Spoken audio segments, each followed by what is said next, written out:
Welcome to Becoming and Belonging, a journey of identity and culture. I'm your host, Amy Huggins from Ascension Wellness. Each week, we embark on a journey of discovering who we truly are, navigating the nuance of identity and culture, and learning what it means to belong in our own skin and in the world. Today, we are exploring spirituality and spiritual journeys and the impact that they have on our identity, our self-perception, and our sense of belonging. I am so pleased to have my special guest here, Master Shaman and Soul Guide, and my dear friend, Corey. Corey, welcome to the show. Hey, thank you. Hey, Amy. It's so good to have you here. Tell us a little bit about what you do and how it relates to this topic of spirituality. Well, as you said with my title, I'm a master shaman, and my business is Shamazing happens, and I help people achieve their highest potential and help them dig through all the junk that's been holding them back to help them self-actualize and find their real self and find their purpose, and helping them find their gifts and personally empowering them. And the core of my business is revolves around identity and shedding old identities and finding out who you really are. And the spiritual path is very much an emotional path, and it's a path of growth and evolution. So it's pretty cool, and that's what I do. Is I just help people look in the mirror and find their best self. Find their best self. So the first thing that comes to mind for me when I hear that phrase is when we're trying to find something, it means we lost it, we misplaced it, we never knew where it was to begin with. Does that play a part here? Um, in a way, but not in those words. I like to think about it as that you're remembering because you forgot, Mm.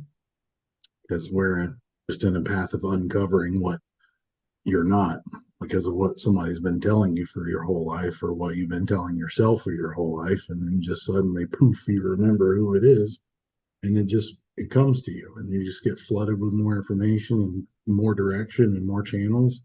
And if you find out then that's not who it is, then you just remember what the next stage is, and you just keep remembering and remembering and remembering until the whole awakening process comes to whenever it's supposed to stop.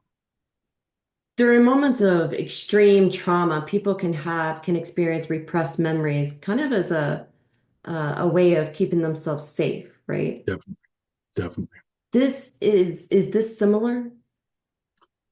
Um, with the path of awakening and ascension, it is very much about uncovering repressed information and repressed memories. And it definitely is traumatic when you see some of the things that go on in your past as to what caused you to forget who you are in the first place.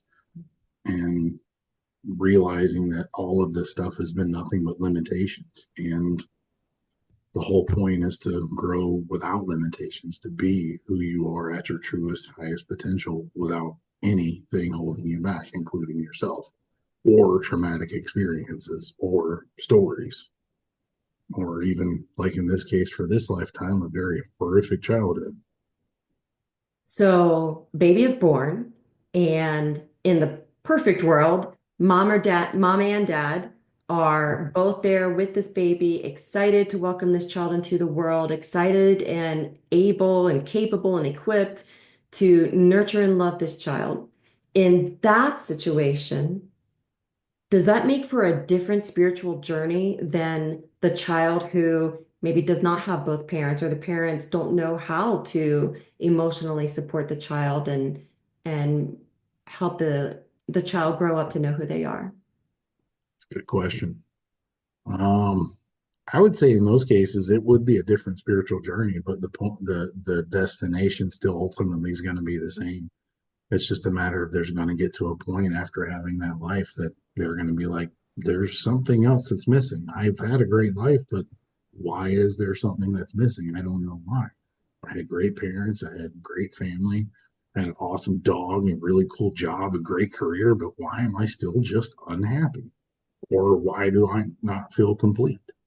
And I think that's a longing that's in all of us, no matter what our upbringing is. And it's a matter of whether or not we choose to listen to that voice and listening to that pull and that tug, because it's something that's in all of us, regardless of it. Yeah, that really brings up a great point. I can probably all of my clients have said some version of that. I've checked the boxes, I've done the things. So what's missing? Yeah, So what I hear you saying is what is missing is you. yeah, yeah. Because I mean, you're identified with I'm Corey. I go to church on Sunday at X, Y, and Z time. I go read out of this book 6 days a week, and then I go to this job. I get paid X amount of money. I vote for this person. I make this special thing for dinner because my culture tells me this is the important thing. I have to do X, Y, and Z, and then that's who I am. This is my birth date and my social. You go through that little play, that little circle over and over and over again. Get married, have kids, yada yada yada. But that leaves everything in that limited little box. And it sounds like another checklist. Mm-hmm. And also what stood out to me with that is all of those maybe so-called identifiers that you just listed, they're all external. Yep, And I'm imagining that who you actually are would be more of an internal perspective. absolutely. And the spiritual journey is nothing but an internal introspective experience, and it's digging into who you are by going within, and that's where a lot of the aesthetics, and the masters all said in the past. It's all the journey of enlightenment starts within. So what prompts someone to make that pivot point where they are choosing or figuring out how to look in versus out? Um, well, I think a lot of cases it's the recognition that the awareness of feeling that emptiness, the feeling that void. Um, and in my case, and you know me personally, and you know my story, but my case was a pretty dramatic awakening experience for myself. But it was a recognition that every single thing outside of me that I identified with was complete garbage. It was not who I was. It was just everything that I was chosen to identify with, all these little check boxes. And then seeing within inside of me the core of who I am, the expansiveness of who I am, and just made me realize, well, then holy crap, what else? What else is doing that? Even though I know all this, but there's got to be more. Or what am I looking at that isn't real? So it's just really a matter of recognition of feeling that void and feeling that emptiness, and just recognizing that I'm just not who I thought I was. Something's not right. Something feels off. Hmm. You just painted a picture in my head of being on a stage, you're an actor in a play, but then the curtain Mm-hmm. falls. You know, the Mm-hmm. backdrop just falls away and it's like, oh, it was never there to begin with. Or you have that brain fart and you forget your line and you're like, oh, wait a minute. Right. Mm-hmm. And it's that space. Mm-hmm. You forget that line when you're no longer able to play that role. And in that silence, is that when the identity starts your true identity starts bubbling up? Yup. That's always when it happens. And it's kind of like in that biblical sense, that still small voice that comes from within. Mm. That's the voice of God or the voice of your spirit guide or whatever.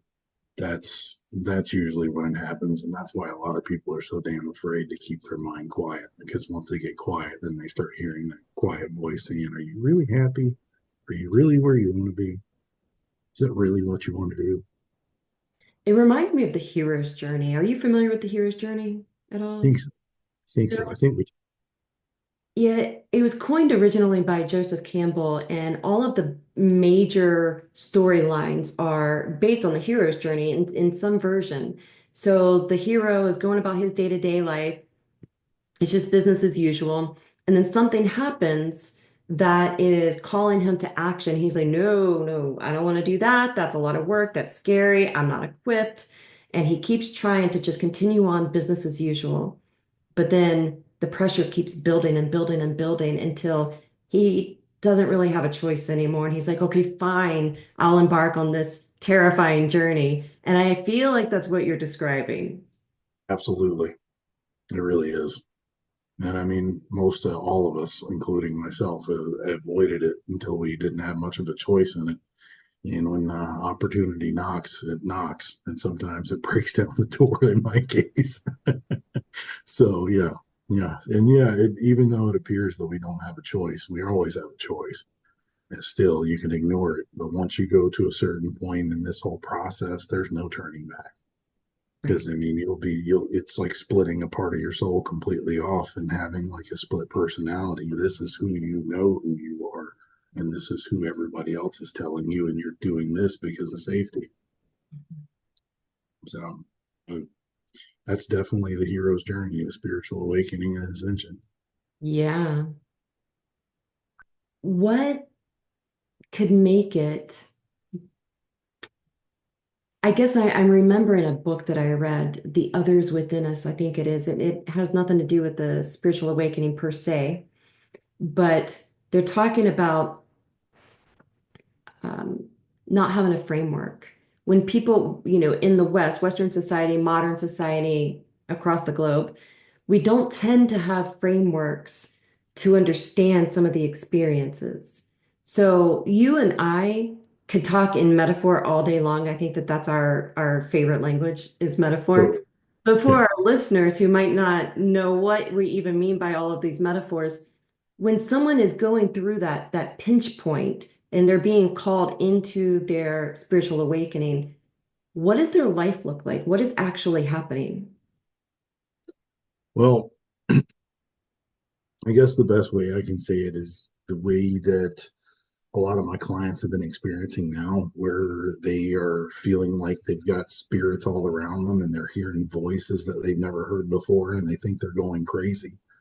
They feel like they're being split. They're at their wits' end. Like everything that's happening around them, they just don't feel like themselves, and they just can't explain it. And the most likely explanation is either it's demonic activity or Satan or something else, because that's what the identifiers have been hammered into their heads for so long. But there's a massive shift that happens within them, and sometimes it's just subtle, and then they just realize something is off, and then it just starts to snowball from there. It's that seed that gets planted and it's starting to sprout up, and it's just starting to sprout up more and more, and those leaves start popping off, collecting more sunlight, picking up more radiation. And of course, that is a metaphor, but that's the whole point. That's when that that's when that whole thing just doesn't feel right. And I guess the real big pinch point is when they just realize that they're just completely uncomfortable with the way their life is, and they're just uncomfortable with the way they are in their own skin and who they are, who they feel, what they feel. They don't even know what they feel, and they just need help. And like you're saying about framework, especially in our culture, I mean, there's a million books involving ascension and awakening and spiritual enlightenment and gifts and X, Y, and Z, but not all of them are good. And not all of them have good, positive information in it that's useful. And I mean, if you look at it with a very discerning eye, a lot of it's based in fear. And that doesn't really help anything because that's all limitations are is fear. So that's where myself included, and I know with you, and what I've been doing with my school was trying to work on building a framework for awakening and ascension that will help people have a directive that's for the everyday person, so that way it's relatable, it's workable, it's practical, and it's something that they can understand, because traditionally this whole pathway was somebody that sits under a rock, eats one bug a month, and basically doesn't see the sunlight for 6 years, and then poof, they come out completely enlightened and awakened. And that's not just how it works. Nowadays we got insurance, we got kids, we got jobs, we got stuff to do, so they need practical experience, and that's what we're working towards right now on Shamazing happens in my school. So it sounds like what you're doing is bridging the gap between the old ways and modern society and Right, managing all of that while functioning. and oddly enough, you use that term that I like to say, because my identifier is a bridge builder, a Mhm. bridge builder and a catalyst. So And that's what I've been doing ever since that I've been working on this, feeling this initiative and this push within me to do this for my guides and my soul team, that to bridge that gap, to help connect the dots for people, to make it applicable and practical and accessible and attainable. Yeah. From personal experience, I can say you absolutely are a catalyst and a bridge builder. And if anyone is not sure if they are in the middle of a spiritual awakening, or maybe they are being called into one and they're resistant, or they don't know what this stuff is all about, they just need to come have a conversation with you. Yep. And if nothing else, you will catalyze something in them. Mm-hmm. Things will just start shifting in a big way, in Yep. ways that's like, how did Corey do that? All I did was talk to the guy. And it's just the way it is, and that's how this stuff happens. And once they hear that call, I mean, that's why I put a compass, my compass, on the logo of my business, my main business, because if it looks familiar, that's kind of a little recognition point that somebody will find their way to who they need to find the right direction for the right people. And honestly, it's what seems to happen. So, and I'm happy to help anybody in need, no matter who it is. And if it's not me, I've got three really good people and a whole crew of really awesome friends, including yourself, that I can connect them with too. So it isn't always just me, but yeah, we got a whole good team. That is true. There's a whole network going on. And that Yep. that that is so important, isn't it? Because this we're talking about identity work here. And so whether we're coming at it from the spiritual lens like you do, or the trauma lens like I do, Yep. it's really important that the person, the client, is connecting with someone that they feel seen by. And also with someone that they are ready to learn from and to be able to hear. Because if I, for example, am talking to a potential client, but they're not quite there in my sweet spot where I meet people, then I might not make any sense. But you might, or vice versa, right? There are going to be parts of us that are just ready for what someone has to give, and other parts of us are like, not quite yet, but maybe plant some seeds. So talk to me Totally. about those seeds. If there's someone out there who I'm kind of resonating with what Corey is saying, I might reach out to the guy, but I'm not feeling it quite yet. They're resisting that call. What might they need to be able to support themselves through feeling, if not ready, then at least able to go ahead and embark on that journey? Even better question. I love that question.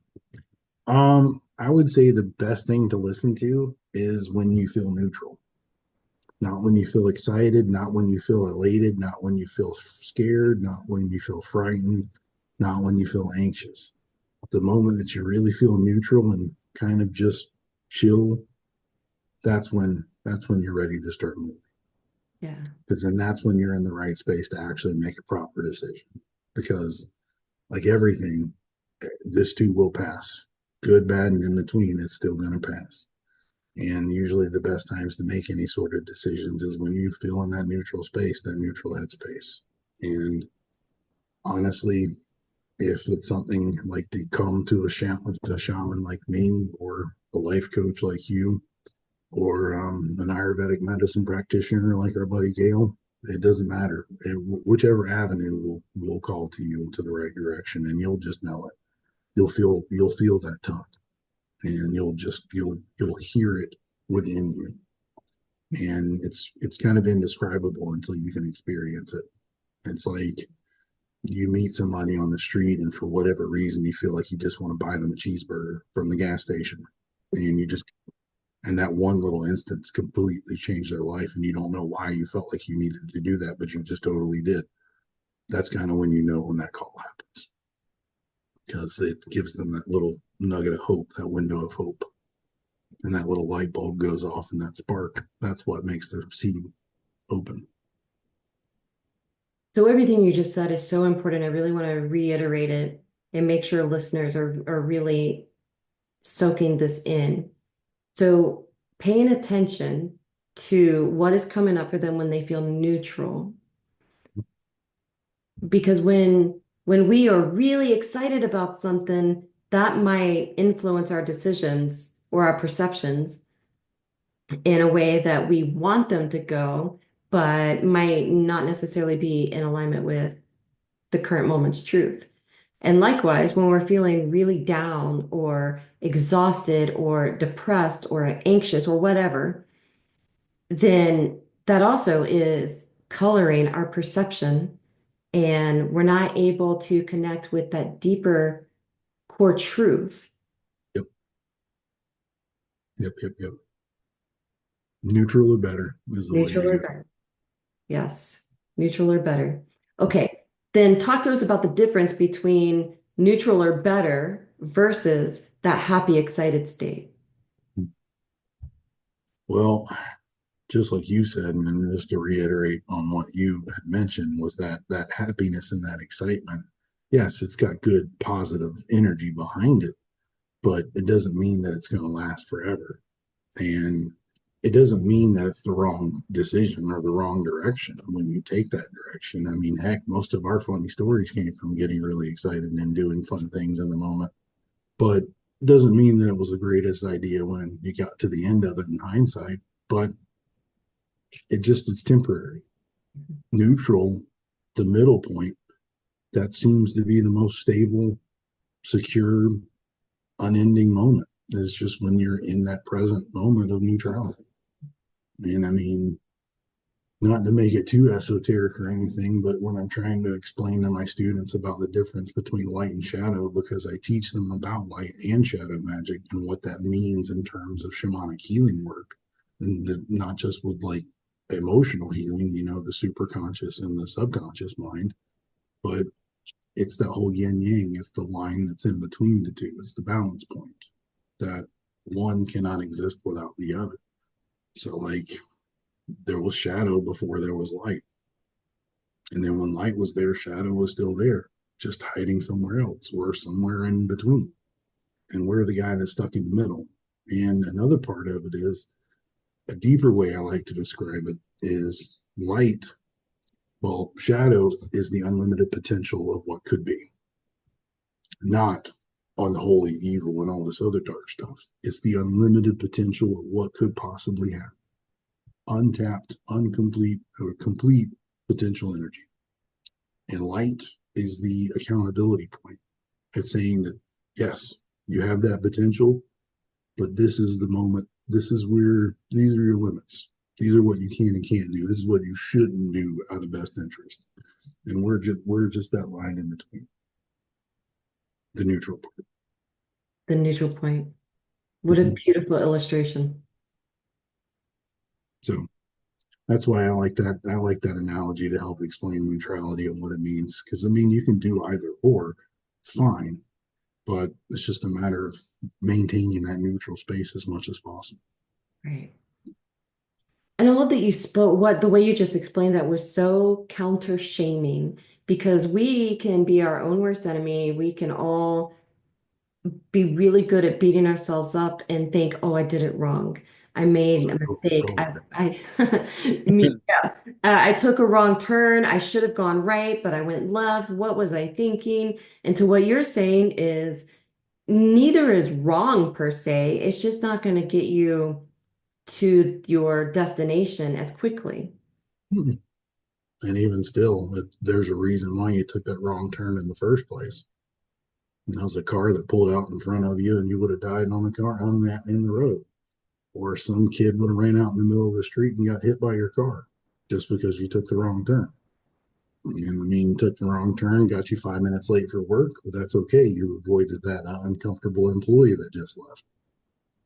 And then there's always a reason for everything. There's never any coincidences for any good, bad, or in between decisions. So that's the whole idea of understanding enlightenment, is that good and bad doesn't really exist. It's just a matter of whether or not it's the most appropriate or not the most appropriate. Right. And I wonder if that changes. If what is most appropriate for me right now, could that be different than what is the most appropriate for me tomorrow? Absolutely. It shifts. Mhm. Like, And that's where a lot of people that gets into spiritual stuff gets a little squirrely about it because there's no definitive like one pathway. And that's the whole point. It's not for one pathway. It's for all pathways for everyone because it's wholly inclusive for everyone. Right. And that's what's beautiful. And it's mind-boggling to people that want to keep control over everything and have to have lines and orders and rules and regulations and stipulations and dogma and blah blah blah blah. But it shifts. And one thing is like when somebody's coming to me to find out what their purpose is. That one's a challenging one because everybody thinks that their purpose is their destiny, and it's not the same. Mm. And purpose and destiny are two separate things. And purpose is something that completely shifts as you shift and as you grow. Because right now, your purpose could just be to awaken and heal. And then after you awaken and heal, then what? You're done? No. Your purpose shifts until the next stage. Find somebody and help them grow in you. And you find that potential and you find that purpose and you do all these things to get there. And then what? You're done again? No. Nope, nope, nope. It's a never ending cycle of shifting and growing and shifting and growing and shifting and growing and evolving. So it's kind of fun. It doesn't really get boring. And when it does, life and the universe tends to throw you a curveball and remind you that you're still alive. Right. Exactly. Tell us a little bit about what does it look like to work with you, whether as a client or as a student? Well, um, as you said, and as you know, and as I know from my own personal life, that I'm a catalyst, and I was my first client. And literally, when I came awake, I recognized that how quickly my life exploded. And I mean, everything just started to change. Every relationship I was in, every time I got involved with a friend, stuff started happening quickly and stuff started shifting and changing, and people started changing me around me. And it was just mind boggling. I was just like, what is wrong with me? What is going on? But then I started understanding it is who I am. It's my energy. So what happens when somebody comes and meets me and works with me is that they've come to their wits end or they're at a complete loss and they're in one of the worst moments of their life. And I help answer some questions and connect some dots for them. And it opens up their mind a bit. And they start asking more questions and we find more similarities and we find more connectivity. And then when we start working together and we find out exactly why this person came to find me or whoever else they were supposed to find and why what got them to becoming one of my students or my clients. Like they had somebody who had a very traumatic past and or they had a really bad breakup, which most of everybody has, but it helps that I've had those experiences to relate to somebody. So, and a lot of times it's really funny. Most of my clients and most of the people that I work with, there's some little connection to me that I have no idea about. Like one of my students just happens to work in the same building that I work in for my muggle job. No Really? idea, no idea. And it just happened to be the sister of my second student. So I can't make this stuff up. No, you really And can't.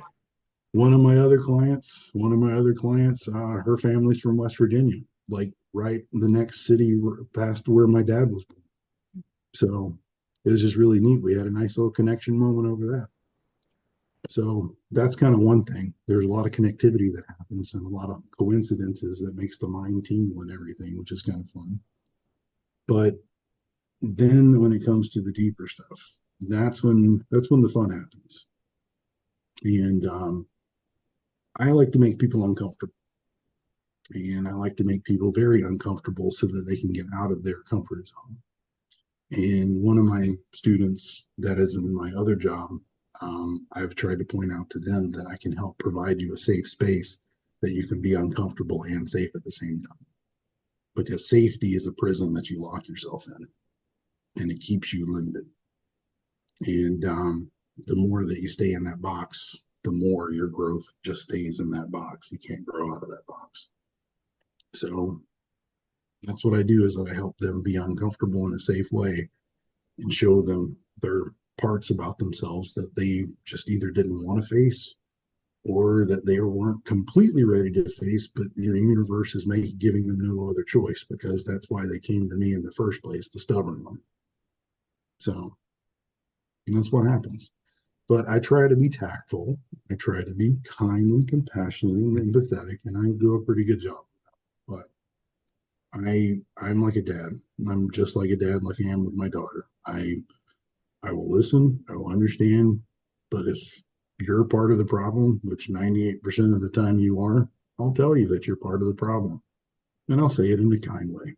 But it helps to recognize that instead of beating around the bush, spending 4 hours going around in a circle before realizing, you know what, you might just want to get your head out of your tail.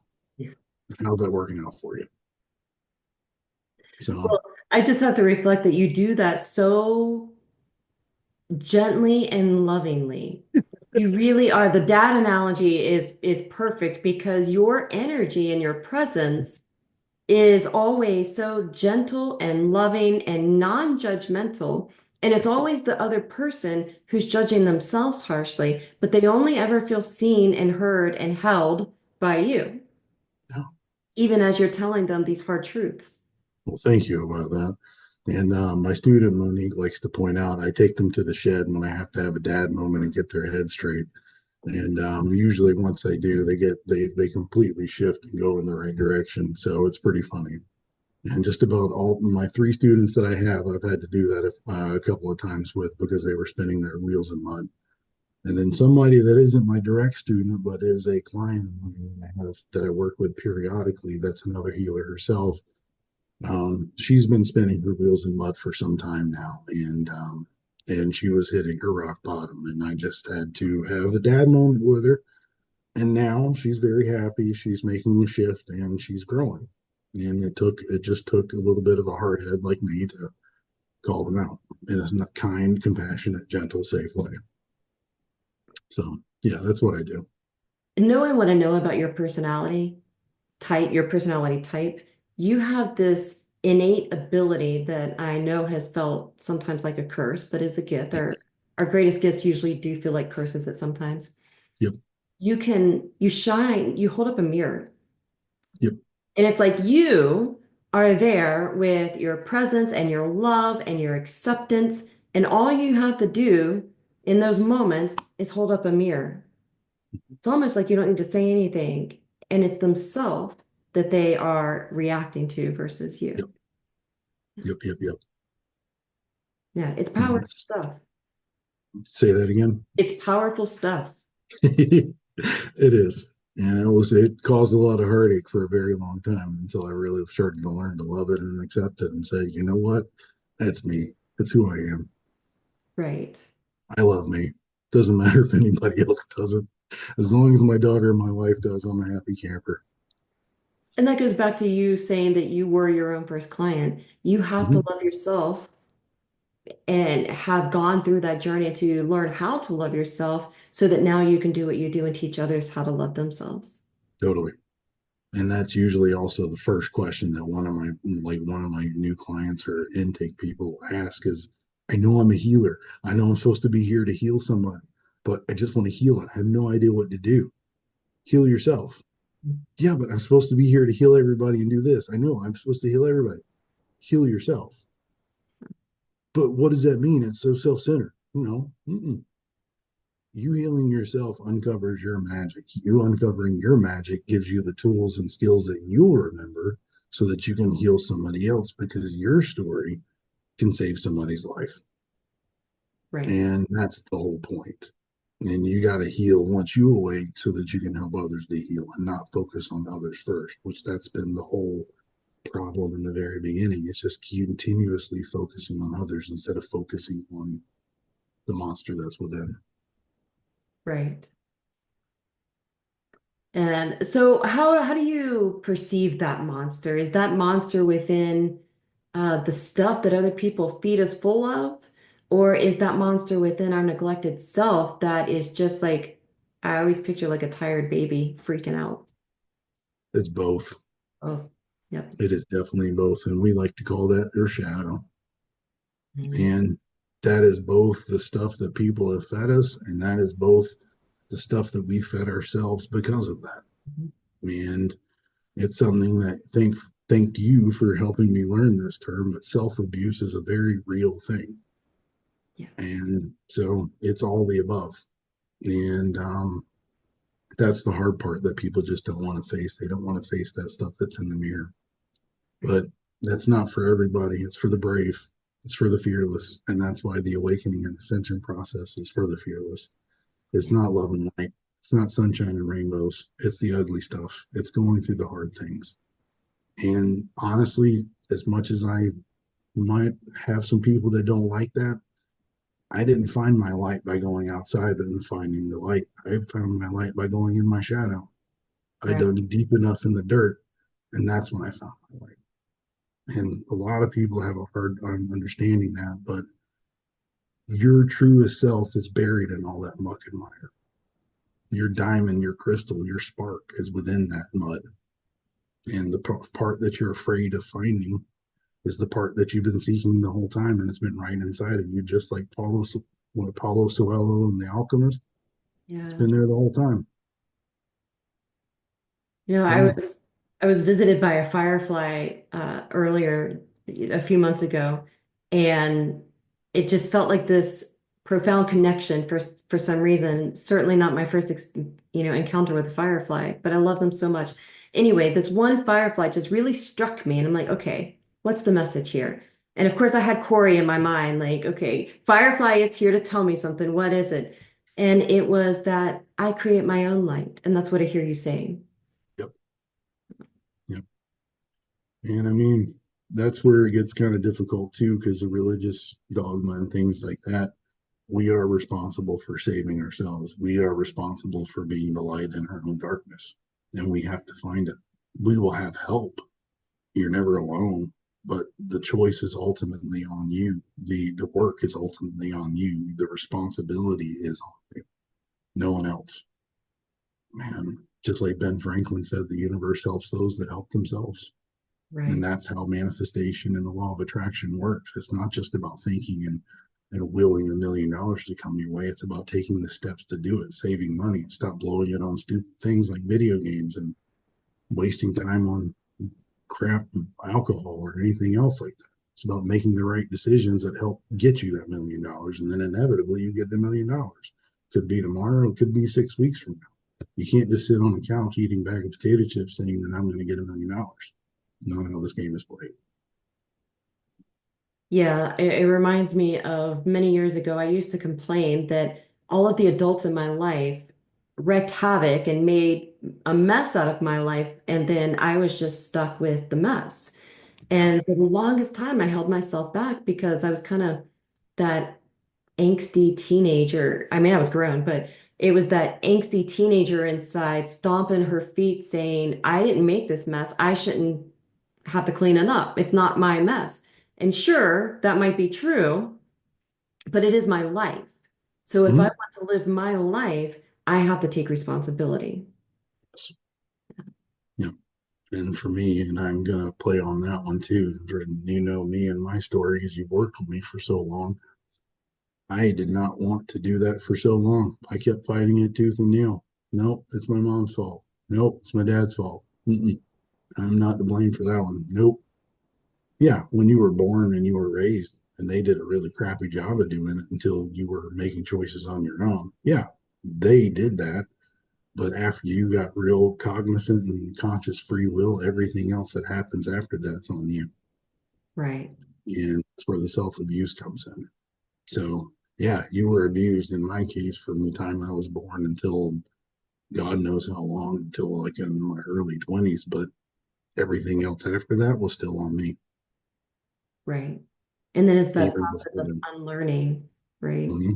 Just like if I understand everything correctly, in the beginning, we unlearned who we are because we were enculturated, basically. And so then it becomes Indoctrinated and enculturated. indoctrinated, yes. Mm-hmm. And then we get to that next step where we have to unlearn that. We have to unlearn the brainwashing, the enculturation, the indoctrination, and start peeling away those layers that were never us to begin with. And that's Nope. the cleaning up the mess that other people made. Mhm. And the mess that you made, but how you talk about ourselves. Yes, yes.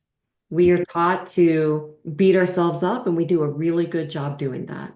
Yep. That's our greatest profession. That's our masterpiece. Yes, it is. Mhm. Yeah.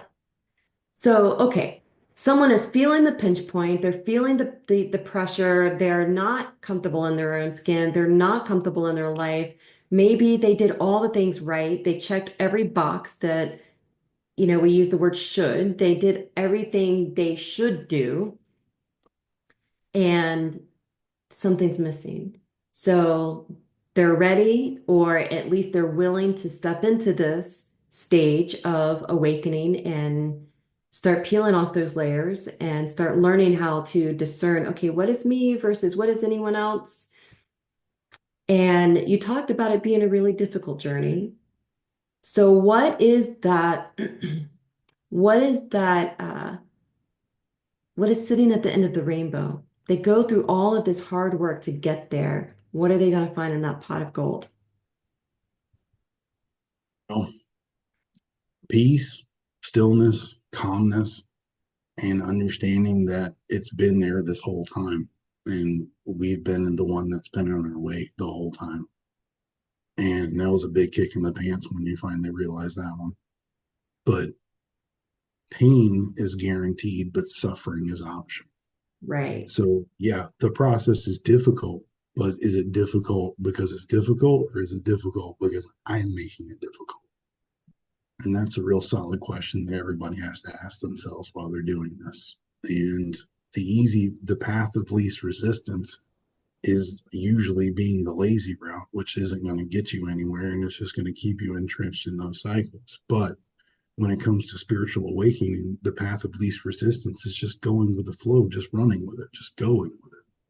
The more that you resist everything, the more that it persists and the worse that it gets because you're just not facing it or not addressing it. So, yeah, it's a difficult process, but it's a beautifully destructive and cathartic process. It is the most beautiful and profound experience you'll ever have in your life.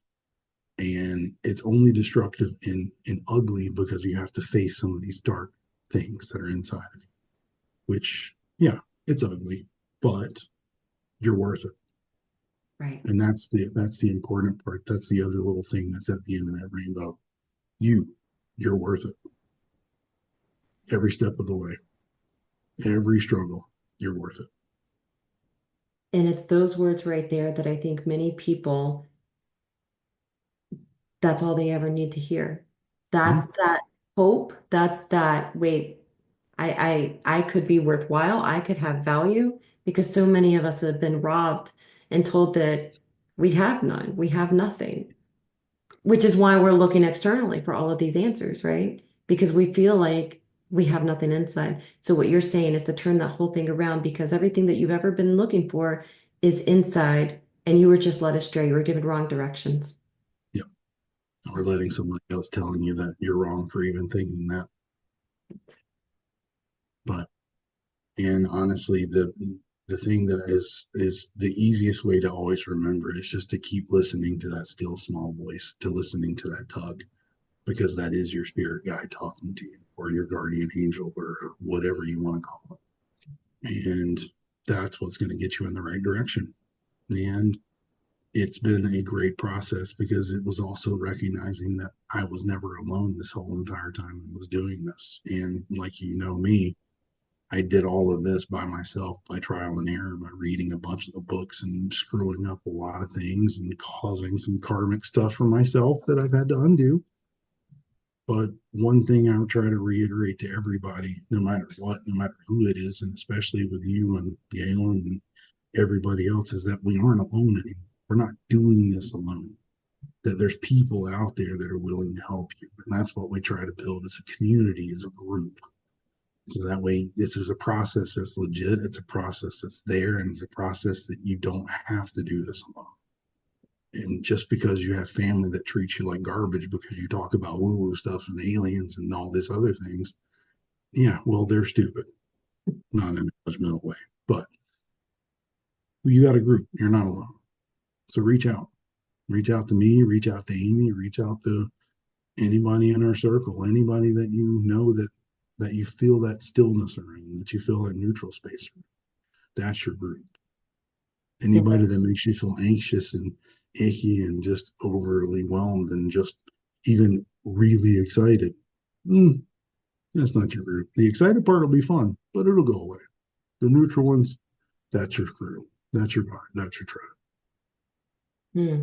And that's such a beautiful parting gift to help people discern who's my person, who's not my person. Am I going down the right path for me right now? Or is this just a fun detour or a scary detour? How do I get back to my path right now, that neutral or better, that still quiet voice? Before we head out today, tell us a little bit about your new school. Well, my program is designed for shamanic training, but that is like a basic, it's a very limiting perspective, but I also try to help people with ascension and awakening as much as possible within that. I've in my work materials, I've gotten encoded stuff that's built in within it for upgrades that help you expedite your process of spiritual enlightenment and awakening, and it helps you see your personal power much quicker. And the school also is a nice little community of people that are there to help. And instead of other shamanic training programs that just give you the training and you work with students, I put you right in the, up on the front lines and I refer you to clients immediately. And I get you hands-on experience with real people with real problems just like us. But these are unfamiliar people, which makes it more pure and more real. So you can actually get your stuff validated very quickly. So that way you can start seeing that, yes, indeed, I know what I'm seeing. I know what I'm experiencing. So I try to give them a good hands-on experience right out the gate. Plus, by the end of it, I give them a community, I give them a network, and I help them build a framework to build their own business. And even though I haven't been doing this super long for my own business, but it's been successful. And I try to help them with a framework of that so they can build off of that. And like I do with my students, I try to help them understand that even though that I have this materials, it's my magic. I'm giving it to you. I'm teaching you this. This is what I want you to develop from this to your magic. So that way it's not just my rules, my way. You will grow through this. So you will grow from it. And I don't want you to be little clones of me. I want you to be you. So be the best version of you. So that's the cool thing, is it always encourage them to expand upon what they're experiencing. If they see it a different way, then go with it. There's a reason why that's happening. So, yeah, that's what my school's about. And then outside of that, we're branching off to try to create a full ascension school sometime where we can have a structured format to help people with ascension and enlightenment specifically, not just so that they're focused on being a shaman or a Reiki master or a life coach or whatever. They can actually just grow spiritually whenever they want. That's incredible. And your training sounds like such a full spectrum. You're helping them find themselves so that, and teaching them how to go out and help other people find themselves. You're helping them learn the business framework so that they can just kind of step into it. And they get not only you as their instructor, but also they can be part of a bigger community. Yes, as in like with you too. And so a couple other people like Gail and Caroline and my student Monique, and then I also have Paul and Amanda who are going to join when they're fully graduated. So we're their subject matter experts. So that way, whenever there's any particular subject that I've got a student that's struggling with, they can work with these particular people who are really good at what they do. So a full scope circle to where they can have as much help as possible. So it's not just coming from one source, multiple sources.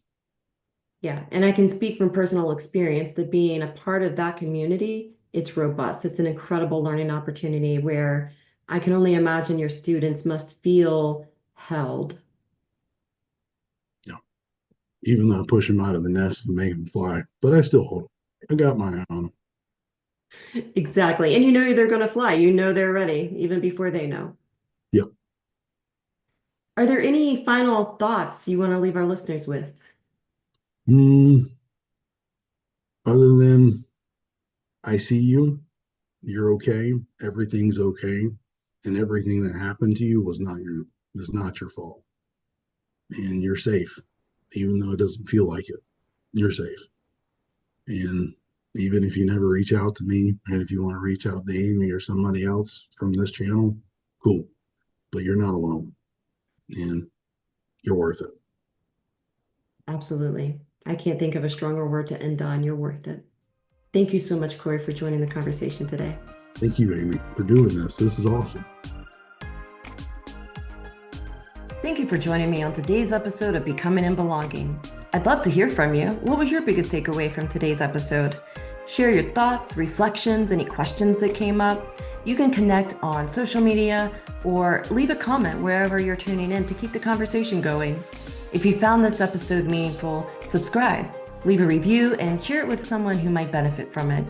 Until next time, keep growing, keep healing, and remember, you belong here.